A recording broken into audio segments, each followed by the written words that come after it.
Buenas tardes, profesora. El día de hoy le voy a hablar sobre las causas y consecuencias de la informalidad tributaria en el Perú. Quisiera iniciar diciendo la propuesta de Porte Soto sobre lo que se referiría a la informalidad. Él señala que el elemento clave para distinguir las actividades formales e informales es el estatus legal.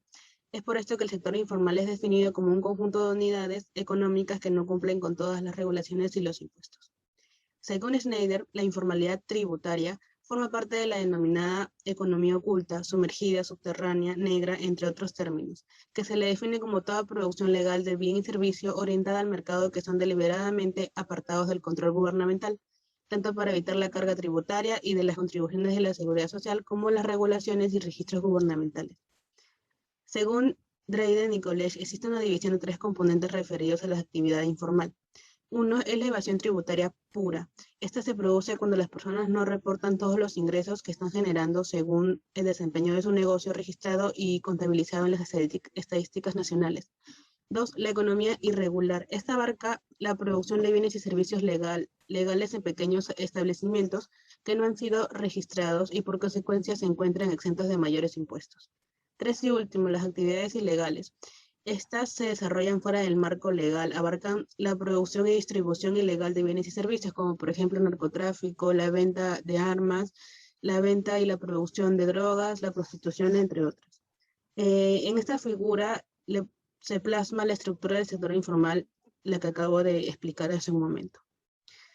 Ahora quisiera mostrar este gráfico, que es un estudio realizado en América Latina por Schneider en el 2002, con el modelo múltiples indicadores, múltiples causas.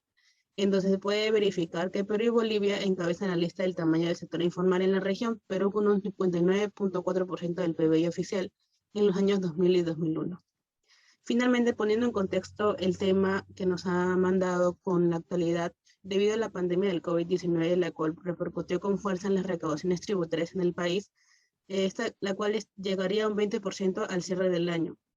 La informalidad económica, la cual sumada con el 95% del sector empresarial, el que es integrado por micro o pequeñas empresas, le revelarían el fuerte impacto en sus ingresos durante la coyuntura actual. En consecuencia de esto, la medida tributaria utilizada para mitigar dicho impacto significó una disminución de 16 millones en la recaudación, la que nos daría un 2.3% del PBI. Gracias. En esta ocasión les voy a hablar sobre las causas y consecuencias de la informalidad. Mi nombre es Mayli Muñoz Benavides. En primer lugar, voy a hablar sobre las causas de la informalidad.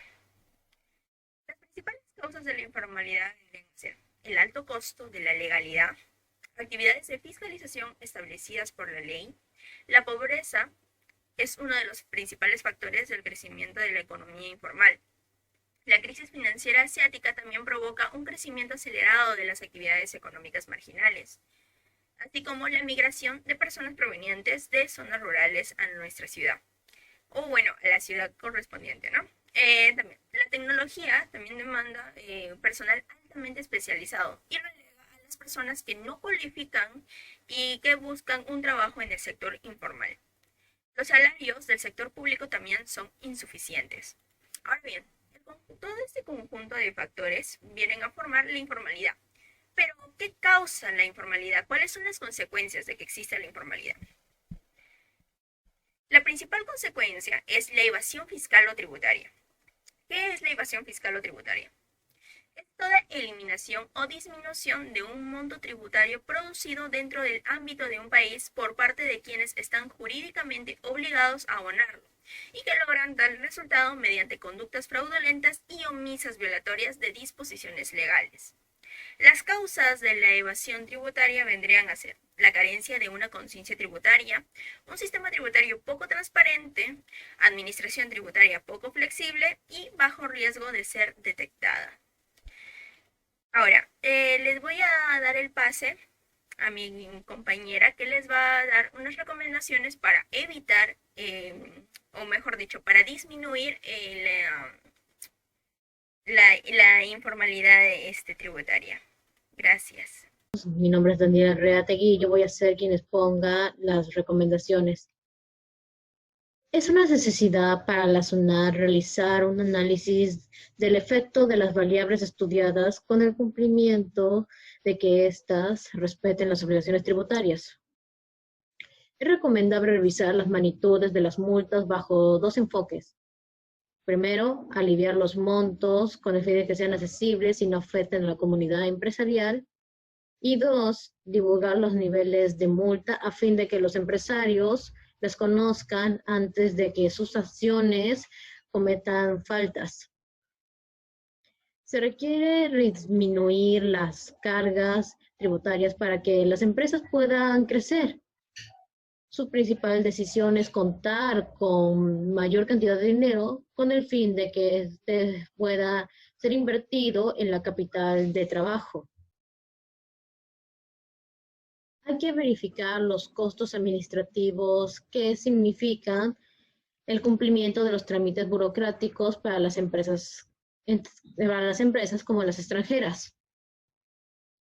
Recurrir a simplificaciones de papeleos complejos e incluso eliminaciones de trámites innecesarios es lo más recomendable.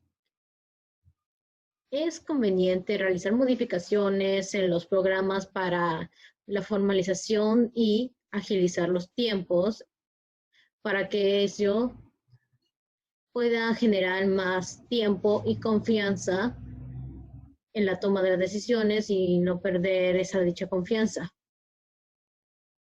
Parte de la responsabilidad de la informalidad es la gestión de la atribución. Es importante que un empresario sea perceptivo, que se centre en traer más beneficios siendo formal que informal, ya que con ello destruye la confianza y asimismo destruye a dicha empresa. Mi nombre es Ana Hualpa y me tocaría hablar sobre las conclusiones. Primero que nada, se tiene que tomar en cuenta que el sector informal, asociado al comercio ambulatorio y actividades de producciones no registradas oficialmente, originan implicancias negativas para el crecimiento de un país, en este caso el Perú, siendo causa de la reducción de la base impositiva y evasión tributaria. Por otro lado, el comercio informal, integrado por comerciantes que no están registrados ante la Superintendencia de la Administración Tributaria, conocida como la SUNAT, afecta al sistema tributario a consecuencia de la evasión del impuesto general a las ventas que se produce cuando perciben el monto de los impuestos contenidos en el valor de las mercaderías, pero no trasladan a las cajas de la Administración Tributaria porque no son sujetos a la obligación formal. Cabe resaltar que la industria informal, integrada por el industrial que se dedican de una manera completamente ilegal al desarrollo de alguna actividad manufacturera y no registra oficialmente sus ingresos ni los declara, afecta la recaudación del impuesto a la renta del Perú porque no traslada a la caja fiscal de la Administración Tributaria por no estar identificados como sujetos de obligación formal. Ampliamente generalizada en el país, la informalidad en el Perú muestra niveles alarmantes. En efecto, las mediciones disponibles la ubican como una de las más altas del mundo. Esto es motivo de preocupación porque refleja una ineficiente asignación de recursos, sobre todo la mano de obra, y una ineficiente utilización de los servicios del Estado, lo cual podría poner en riesgo las perspectivas del crecimiento del país. La evidencia comparativa sugiere que la informalidad del Perú es producto de la combinación de malos servicios públicos y un marco normativo que agobia a las empresas formales. Con respecto al expuesto por mis compañeras, se puede llegar a lo siguiente, que se debe generar acciones de fiscalización tanto extensivas, contribuyentes de baja significancia fiscal, e intensivas, que son contribuyentes de alta significancia fiscal, producto de la mejor explotación de los datos que tiene el país. Adicionalmente a ello, la digitalización de la economía al dejar rastros de las transacciones como de sus pagos es una fuente inestimable para detectar los bolsones de informalidad, que está siendo lamentablemente subutilizada. Y por último, el aumento de la carga tributaria a los cumplidores solo motivará que su accionar busque formas de elusión o evasión, o en casos graves ocasione inactividad económica. Muchísimas gracias.